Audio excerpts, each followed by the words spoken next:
You say anything about this place? This is for us. Yes, of course. Yes.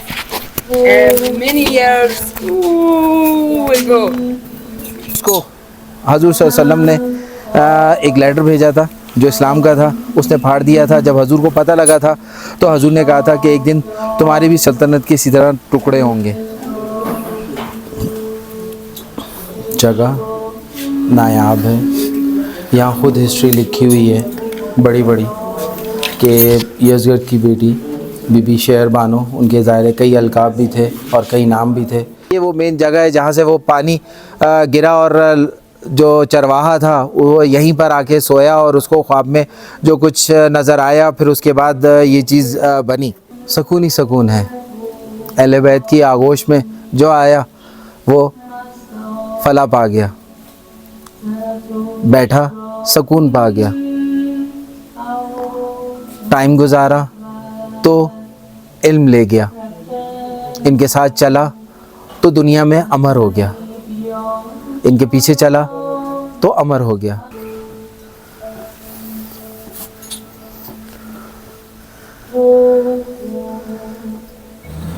जी जनाब, अस्सलाम वालेकुम, या अली मदद, कैसे हैं आप लोग?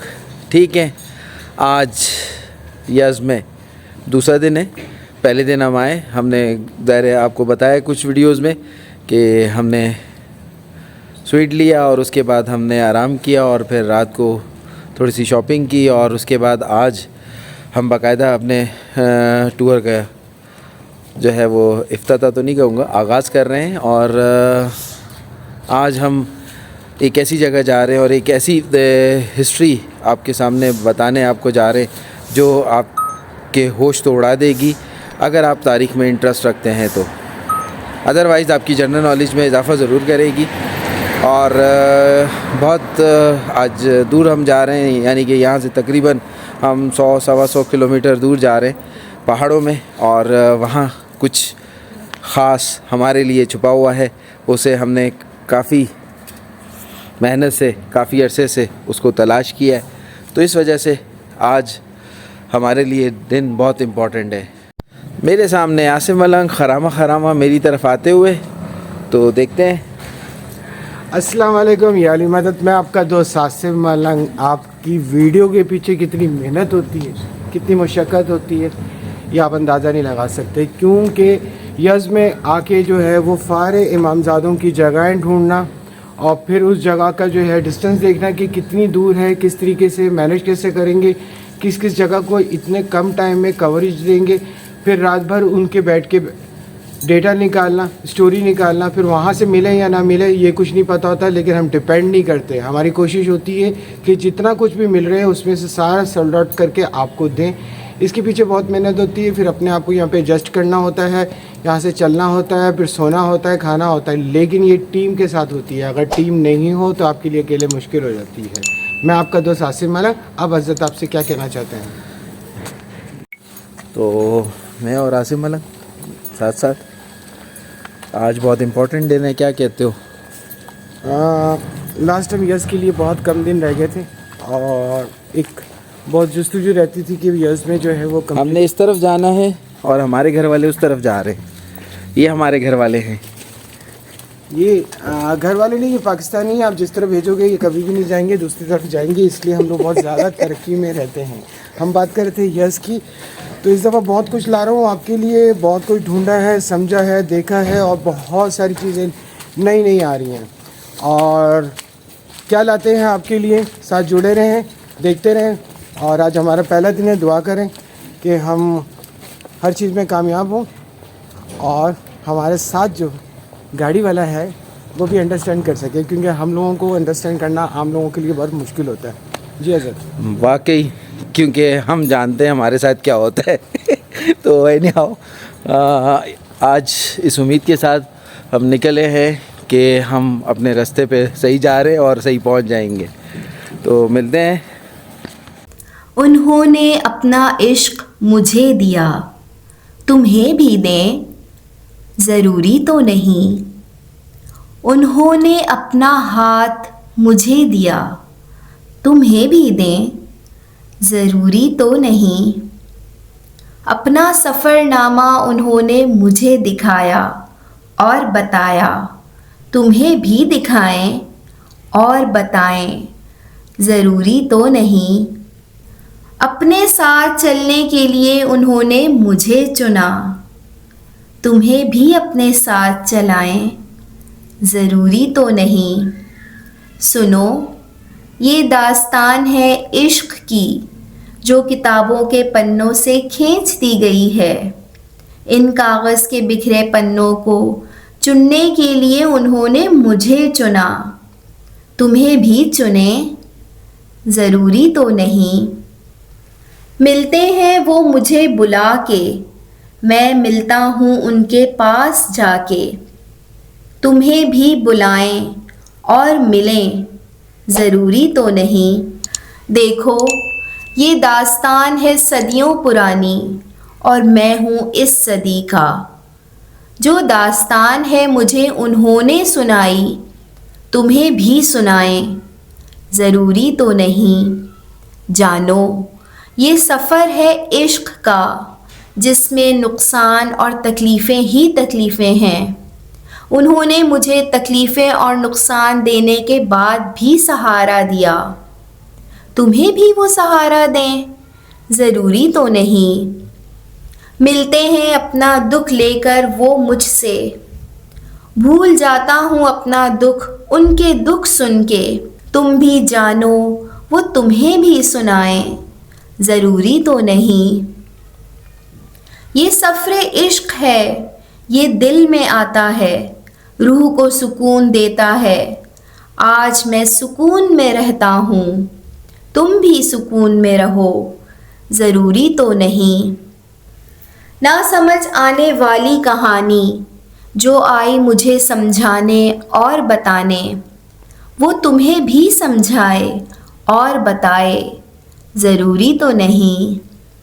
जानता हूँ वो सब कुछ जो तारीख से हटा दिया गया है, ये तुम्हें भी पता हो, ज़रूरी तो नहीं। जानने के लिए निकला हूँ दर बदर अपनी ज़िंदगी को परे करके, तुम भी निकलो इस तरह, ज़रूरी तो नहीं। घूमता हूँ दर बदर उनके इश्क में, तुम्हें भी इश्क हो, ज़रूरी तो नहीं। वो मुझे ढूंढते हैं, मैं उनको ढूंढता हूँ, वो तुम्हें ढूंढे और तुम उनको, ज़रूरी तो नहीं। ढूंढने के सफ़र में वो सब कुछ जानने लगा, तुम भी ढूंढो और जानो, ज़रूरी तो नहीं। सोच निकलते हैं हज़ारों ढूंढने उनको, पहुँचता सिर्फ वही खुशनसीब है जिसे वो चुनते हैं। शायद वो तुम्हें भी चुन लें, लेकिन वो तुम्हें चुने, ज़रूरी तो नहीं। ये दास्तानों की कहानी है, दास्तानों को समझने की बात है, तुम्हारी समझ में भी आए, ज़रूरी तो नहीं। कुछ देते हैं गालियाँ, कुछ देते हैं पत्थर, कुछ देते हैं हिम्मत, कुछ देते हैं दुआ। इनमें से तुम कौन हो? तुम दुआ देने वाले हो, ज़रूरी तो नहीं। ये सौदा है इश्क का सौदा, नुकसान ही होता है, नुकसान पसंद है मुझे। तुम नुकसान का सौदा करो, ज़रूरी तो नहीं। उनकी दी हुई हर तकलीफ़ मैं समझता हूँ, तुम भी उनकी हिकमत समझो, ज़रूरी तो नहीं। ये इश्क की राह है जिसमें अदब व आदाब, इल्म व मार्फत मिली है, तुम भी चलो और मिले सब, ज़रूरी तो नहीं। अगर उनके कदम पर चलोगे तो पहुँच जाओगे उस इश्क तक, तुम भी उस इश्क तक पहुँचो, ज़रूरी तो नहीं। इश्क हमेशा उन्हें ही पहुँचाता है जो मकसद के लिए होते हैं, शायद ही तुम पहुँच सको, ज़रूरी तो नहीं। हाल ये है आसिफ इस दिल का जिसमें गम और दास्तानें हैं। तुम्हारा दिल का भी यही हाल हो, ज़रूरी तो नहीं। आज इसी के सहारे पर ज़िंदगी गुजार रहा हूँ मैं। तुम क्या जानो और तुम भी जानो, ज़रूरी तो नहीं। जान लो, अगर इनको जान लोगे, इस दास्तान को समझ लोगे। काश तुम ये दास्तान समझ लो, ज़रूरी तो नहीं। इस इश्क का हाथ पकड़ लोगे तो रूह में सुकून आ जाएगा। तुम भी ये सब कर सको, ज़रूरी तो नहीं। आज इस सदी में भी वो दास्तानें, दर्द, तकलीफ़ें और सारी बातें जो मैंने जानी, अगर तुमने जान ली तो शायद फिर तुम जान लो, ये ज़रूरी है। दुआ देता हूँ उस सफ़रनामे के लोगों को जो चल रहे हैं। दुआ देता हूँ इस सफ़रनामे के लोगों को जो चल रहे हैं। इस सफ़र पर आज उनके लिए सारी दुआएं हैं कि वो सफ़र पूरा कर सकें। वो सफ़र है दरवेश का, इश्क का और गम का। तुम सब समझ सको, तुम सब समझ भी सको, ज़रूरी तो नहीं। अस्सलाम वालेकुम या अली मदद, कैसे हैं आप लोग। आज मैं यस के पहाड़ों में, और यहाँ पर मैं आज ऐसी हिस्ट्री देने वाला हूँ जो आप समझ लें कि यस की हिस्ट्री का पार्ट 2 है। पार्ट 2 का मतलब, जो मैंने यस की हिस्ट्री में आपको बताया कि यस नाम कैसे पड़ा, यज़गर्द कौन था, और उसका जो डिफ़ॉल्ट पीरियड आया और इस्लाम कैसे गालिब आया, और उसके बाद यहाँ क्या क्या तब्दीलियाँ हुई, आज मैं उससे आगे की कहानी आपको बताने वाला हूँ। और थोड़ा सा हम यज़गर्द और इस पारसी मज़हब को, यानी कि ज़ोरिस्टोरियन साइड भी है ये, और आज मैं ज़ोरिस्टोरियन को इतना एक्सप्लोर नहीं करूँगा। मैं यहाँ पे एक ख़ास शख्सियत मौजूद हैं जो कई लिहाज से जो है वो मोतबर भी हैं और कई लिहाज से वो एक मिस्ट्री भी हैं, और आज मैं आपको उनकी हिस्ट्री देने वाला हूँ। ये जगह यस से नॉर्थ वेस्ट की तरफ है। अर्दगान आप आएंगे, आप अर्दगान से तकरीबन ये 40 से 45 किलोमीटर के फासले पर है, मगर अर्दगान के जो हाईवे पड़ता है उसी से ही आपको ये जगह चक चक के नाम से जो है वो नज़र आएगी लिखा हुआ। और ये जगह क्या है, यहाँ की मिस्ट्री क्या है। वैसे तो बहुत से लोगों ने यहाँ के व्लॉग्स बनाए, और मैंने भी एक व्लॉग देखा था, और जो उन्होंने यहाँ की हिस्ट्री दी थी वो ज़ाहिर है ज़ोरोस्ट्रियन के हिसाब से या पारसी मज़हब के हिसाब से दी थी। आज मैं यहाँ पर आप से वो मिस्ट्री सॉल्व करने वाला हूँ जो मैंने उनकी वीडियो में एक क्लू देखा था, और उस क्लू को मैं आज बयान करूँगा। अस्सलाम वालेकुम या अली मदद, मैं आपका दोस्त हासिम मलंग आपको पहाड़ों में, गारों में घुमाता फिराता ही रहता हूँ, क्योंकि आप लोग चल नहीं सकते, मैं क्या करूँ, लेकिन मैं चलता हूँ आपके लिए और आपको वो हर चीज़ दिखाता हूँ, समझाता हूँ। मैं आज आया हूँ चक में। चक में हिस्ट्री भी है, मिस्ट्री भी है, बहुत कुछ है, और एक दास्तान भी है, जिस दास्तान को ढूंढते ढूंढते हम ऐसी जगह पे पहुँच गए कि हम लोग हैरान हो गए। वो क्या है, आप मुझे ज्वाइन करेंगे, अज़द को ज्वाइन करेंगे। अज़द आपको बहुत कुछ बताएगा रिलीजन्स के हिसाब से, और मैं आपको बहुत कुछ बताऊँगा मिस्ट्री के हिसाब से। ये जगह क्यों है, आज तक कायम दायम क्यों है, पानी क्यों है, क्या चीज़ है, क्यों है, ये सब चीज़ें चलते हैं ऊपर देखने के लिए। आप ज्वाइन करें हमें। ये रास्ता देखें, काफ़ी ऊंचाई पर आए हैं, और मेरा फेवरेट ट्री। अब हम यहाँ से आगे की तरफ चलेंगे और आपको कुछ पारसी मज़हब की हिस्ट्री देते हुए आगे बढ़ेंगे। ये इबारत मुझे बहुत अच्छी लगी, the way in the world is just one and that way is truth. इसके अलावा बेसिकली ये ज़ोरिस्टोरियन साइट है, इसको हम इस्लामिक हिसाब से कवर करने वाले हैं, और अंदर बढ़ते हैं।